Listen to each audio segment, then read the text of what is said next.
Boa noite a todos, meu nome é Jorge Kaique, sou estudante de Sistemas de Informação na PUC Minas São Gabriel. Meu orientador é o professor Sandro Jerônimo de Almeida, e este trabalho consiste basicamente na criação de um data lake para análise de dados do Legislativo brasileiro, especificamente a Câmara dos Deputados.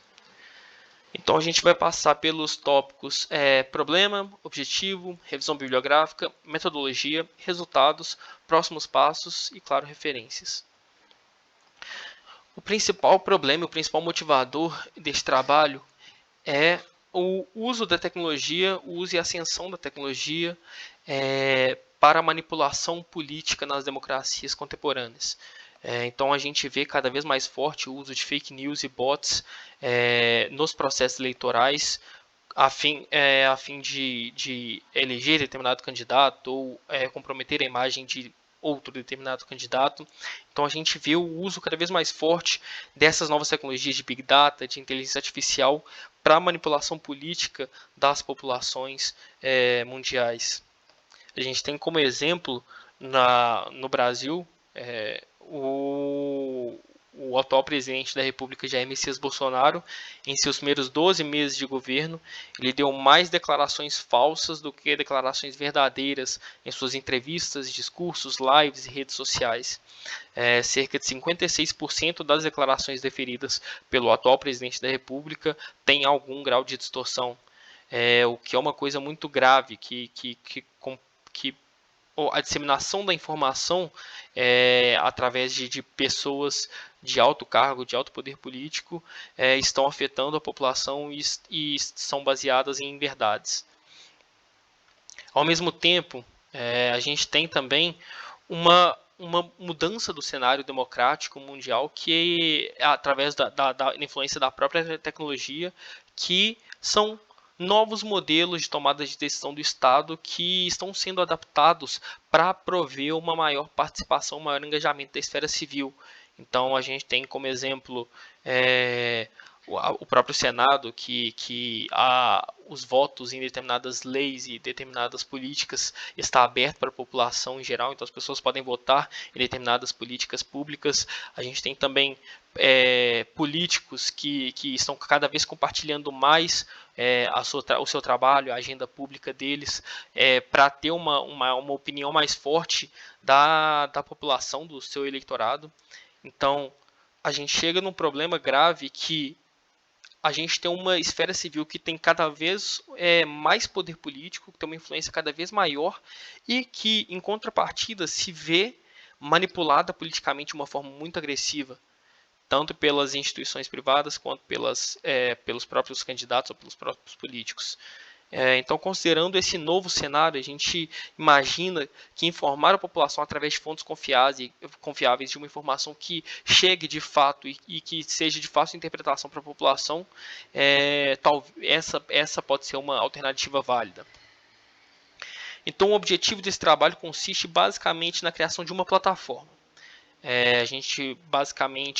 A ideia é a criação de um repositório unificado contendo informações tratadas e verificadas de fontes oficiais, sejam perfis oficiais ou seja dos dados dos próprios órgãos públicos, para contemplar uma visão geral do que é de fato exercido na Câmara dos Deputados da União. Então, este trabalho ele também traz análises exploratórias que vão basicamente trazer insights, trazer novos conhecimentos para conseguir descrever melhor o cenário também para a população de uma maneira mais clara. Essas análises exploratórias elas vão tentar responder basicamente 3 perguntas. O que é efetivamente realizado na Câmara dos Deputados se tratando da produção legislativa, gasto e atividade social? Então, basicamente, a ideia é fazer uma análise descritiva com o intuito de entender o que é efetivamente feito, o que é normal, quem está fazendo essas coisas. A gente vai abordar isso melhor na metodologia. A segunda pergunta: existe uma correspondência dos temas que são discutidos pelos parlamentares nas redes sociais e os tópicos que são debatidos por eles em sua atividade legislativa na Câmara? Então, a gente, conforme a gente vai demonstrar ao longo dessa apresentação, a gente tem alguns fatores que mostram o uso das redes sociais como um artifício político. Então, o que os parlamentares estão de fato falando nas redes sociais são os tópicos que eles estão de fato defendendo dentro da Câmara, estão propondo leis daqueles assuntos, existe uma correlação dos assuntos que são discutidos nas mídias sociais e o que eles efetivamente fazem na Câmara.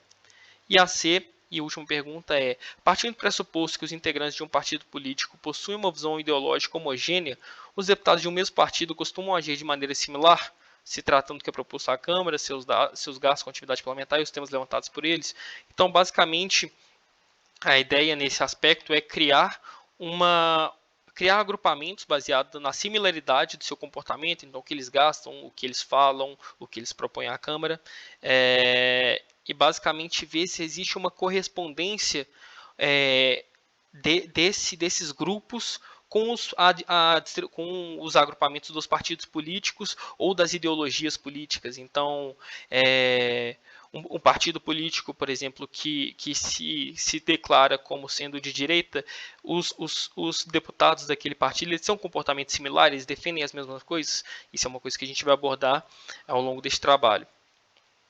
Para a revisão bibliográfica, a gente passou por esses tópicos para ter um entendimento melhor do que está sendo feito. Então, a gente passou por o que é uma democracia, a gente tem os conceitos de democracia direta e democracia representativa, que é o regime que nós nos encontramos atualmente, como que essa democracia, como que esse regime é organizado.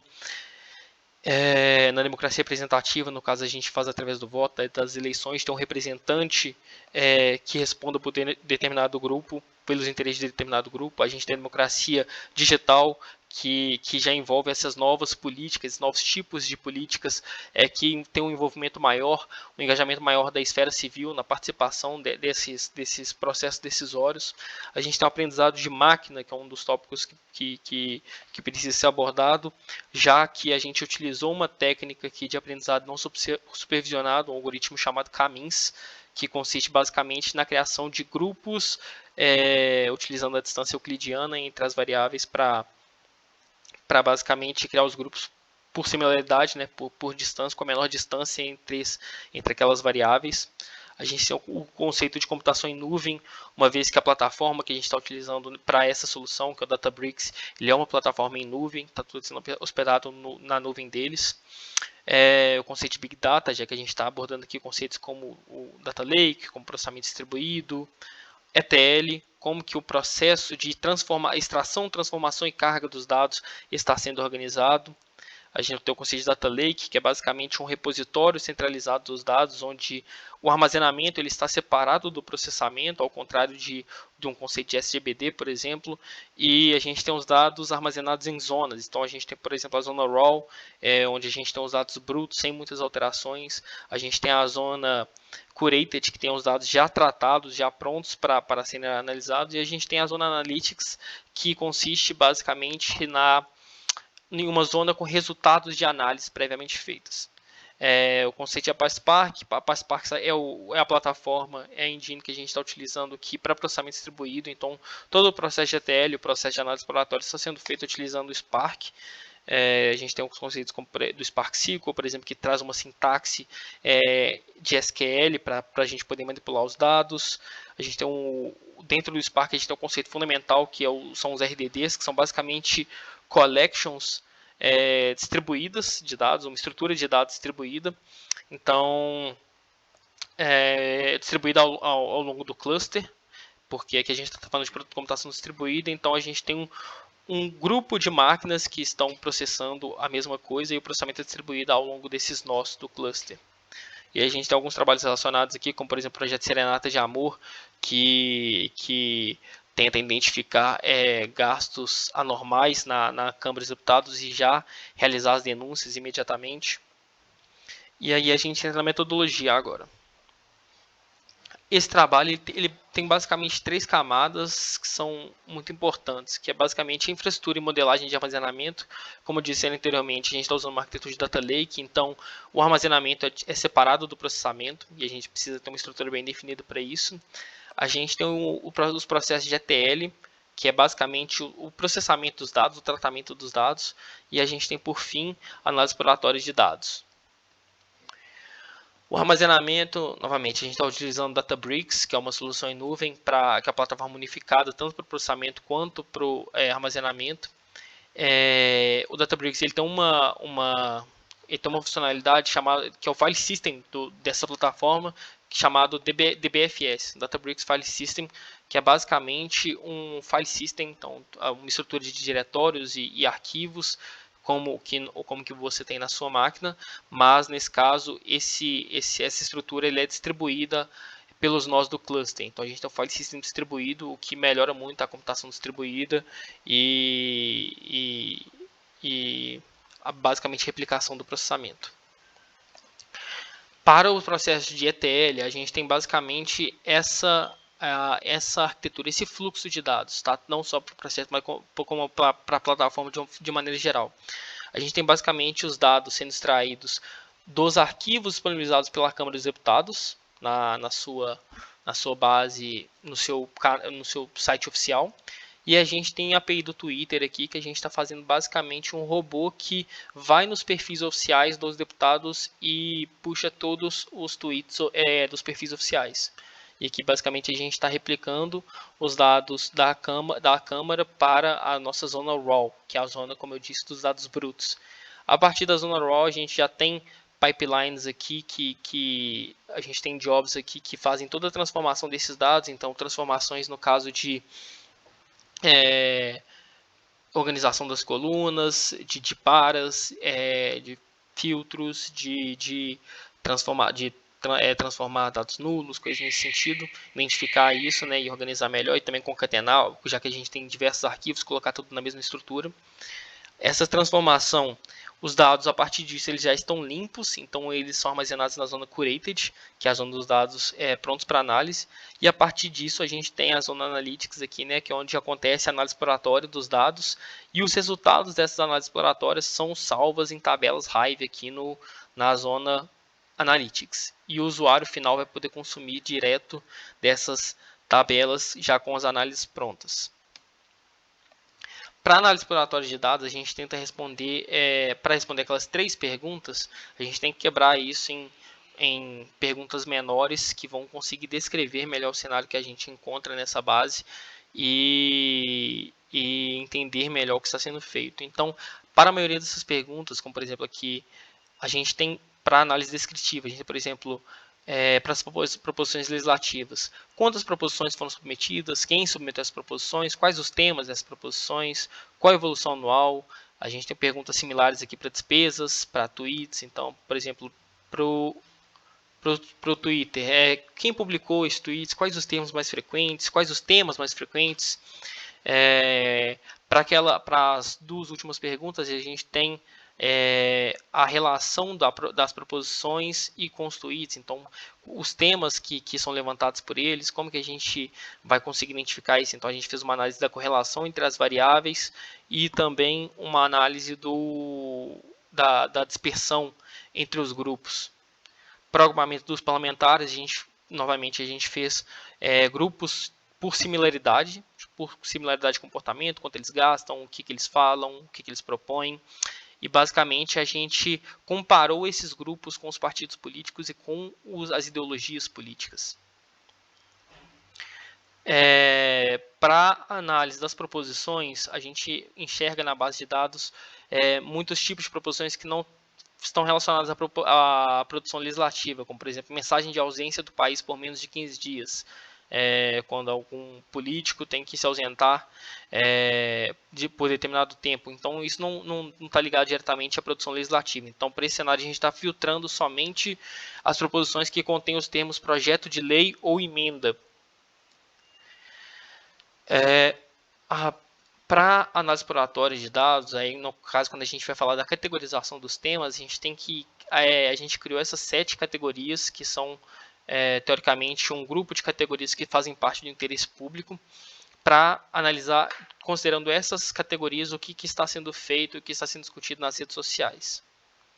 Já para o agrupamento dos parlamentares, que seria a nossa terceira pergunta da análise exploratória, a gente segmentou esse grupo de variáveis aqui para descrever o que está sendo efetivamente feito. Então, a gente tem basicamente a despesa atual, a média de despesa por ano, as proposições, para deposição total, proposição para cada tipo, para cada categoria, a mesma coisa para os tweets.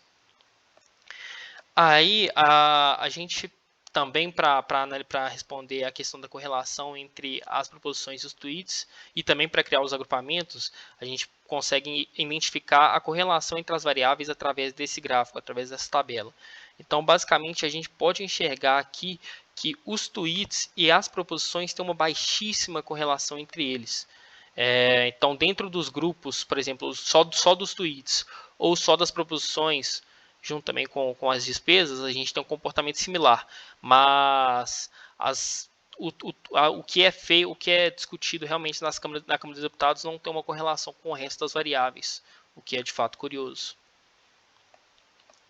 Para a criação dos grupos, foi utilizado o método de Elbow, que é um método que basicamente nos indica qual que é o número ideal de grupos para determinada base de dados. Então, aqui a gente aplicou o método de Elbow e, como visto no gráfico à direita, o número indicado, o número K indicado é de 7 clusters. Então, a gente seguiu com esse valor. E agora a gente entra nos resultados. Os resultados eles vão ser apresentados seguindo a seguinte ordem, tá? A gente vai falar das análises que foram feitas para proposições legislativas, as análises das despesas dos parlamentares, análise dos tweets, análise da relação entre as proposições legislativas e os tweets, agrupamento dos deputados baseados em suas atividades, comparação dos grupos por similaridade de comportamento com os partidos políticos e as ideologias políticas. Tá, se tratando das proposições legislativas, essa aqui é a evolução que a gente tem das proposições por ano. Então, aqui a gente tem em 2009 14 mil, depois 5 mil, depois 14 mil. A gente tem um comportamento muito estranho aqui na base de dados que em 2019 o número de proposições aumentou drasticamente. Tá? E a gente vê aqui também que a gente tem um valor alto de desvio padrão em todos os anos, o que indica que tem uma discrepância muito grande do número de proposições por deputado, não é uma base de dados homogênea, então os deputados geralmente não propõem tantas proposições, tantos projetos de lei ou emendas, o que gera uma diferença muito grande. Isso a gente pode observar também nas outras análises que vão ser demonstradas neste trabalho. Esses são os temas das proposições legislativas que a gente tem. Então, direitos humanos é o tema com maior quantidade de proposições, com 4.087 proposições, tendo 9% da distribuição total, seguido aí por finanças públicas e orçamento. As despesas. Se tratando de despesas, entre 2009 e 2019 foram gastos um total de 2 bilhões de reais, aproximadamente 2 bilhões de reais. E essa evolução que a gente tem por ano, então a gente tem a despesa total fica aí algo em torno entre 100 e 200 mil reais por mês, e a gente, que é a média e o desvio padrão por ano. A gente tem uma média de 189 milhões por ano de gastos com reembolso da atividade parlamentar. Aí os maiores gastos que a gente tem aí, a gente pode ver que é com viagem aérea, aqui no caso é a compra de bilhete aéreo, né? E em segundo lugar, a divulgação da atividade parlamentar. Então a gente consegue ver toda essa distribuição aqui dos tipos de gasto dos deputados. A gente aqui também consegue ver num gráfico de dispersão as proposições versus a despesa total por ano. Então a gente vê aqui que a maioria dos deputados eles propõem pouco, eles têm um número de proposições baixo, mas geralmente os deputados que têm uma quantidade de proposições maior, eles geralmente estão mais à direita do gráfico, então consequentemente eles têm um custo maior, eles têm um gasto dentro da Câmara maior.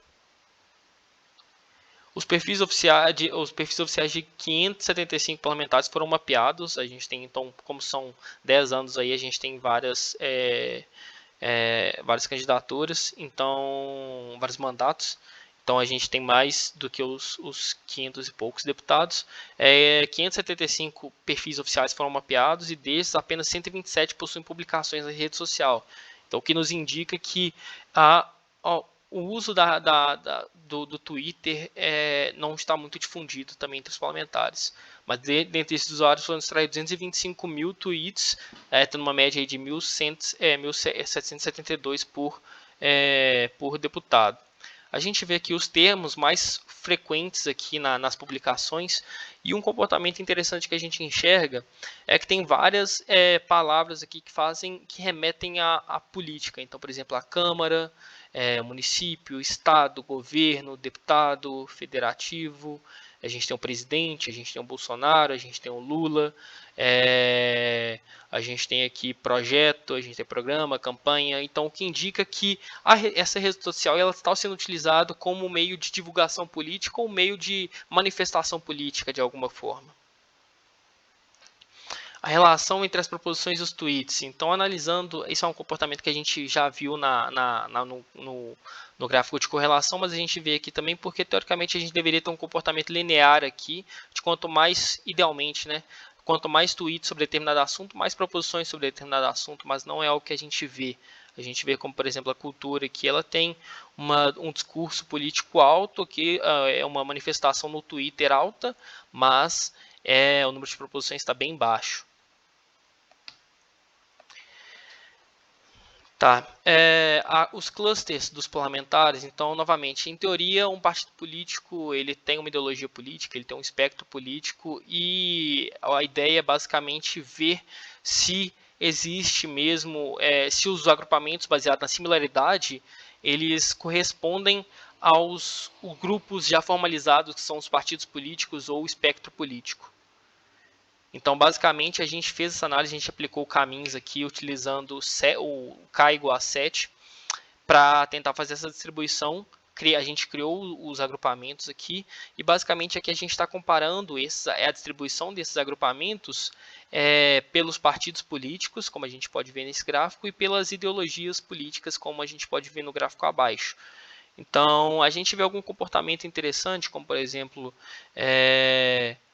o PSL, por exemplo, que é um partido de direita ou de extrema direita, ele está aqui, a maior parte dele aqui está inserido dentro do cluster 3. Isso é um comportamento que a gente vê aqui. Então, por exemplo, os partidos de extrema direita, eles estão mais concentrados no cluster 3. O cluster 2, por exemplo, ele tem uma maior participação aqui da esquerda, da extrema esquerda, esquerda e centro, mas no geral aqui a gente não vê uma distribuição tão clara tipo assim, o cluster X ele ficou com maior quantidade ali com partido, com políticos de determinada ideologia política ou de determinado partido. Então não é uma distribuição que a gente vê tão clara, então o que nos leva a acreditar que existe uma influência, mas não uma influência tão forte, tão significativa. Então, as principais conclusões que a gente teve com esse trabalho é que existe uma baixíssima correlação entre os tópicos discutidos pelos parlamentares no Twitter e os temas dos projetos de lei que eles submetem à Câmara. Então, um comportamento que a gente viu. Os parlamentares, em sua maioria, não são usuários ativos dessa rede social. A gente viu que 127 deputados realmente têm publicações na rede. Os parlamentares ativos no Twitter têm utilizado a plataforma como veículo de divulgação ou de manifestação política, pelos termos que a gente viu mais frequentes. A maioria dos parlamentares tem um número baixo de proposições sendo submetidas, entretanto, os deputados que possuem maior produção legislativa tendem a ter gastos mais elevados, é um comportamento que a gente viu também. Os maiores custos do corpo legislativo da Câmara são destinados à compra de passagem aérea. E os direitos humanos e minorias é o tema com maior quantidade de proposições legislativas na Câmara. Os próximos passos que a gente tem, então, é a apresentação para a pré-banca, a finalização da parte escrita, entrega para a revisão do orientador, revisão do TCC, que é basicamente ver a gente vai ver o que está errado, o que deve ser feito, quais outras análises precisam ser feitas, a entrega do TCC finalizado e a apresentação final. Essas são referências e muito obrigado.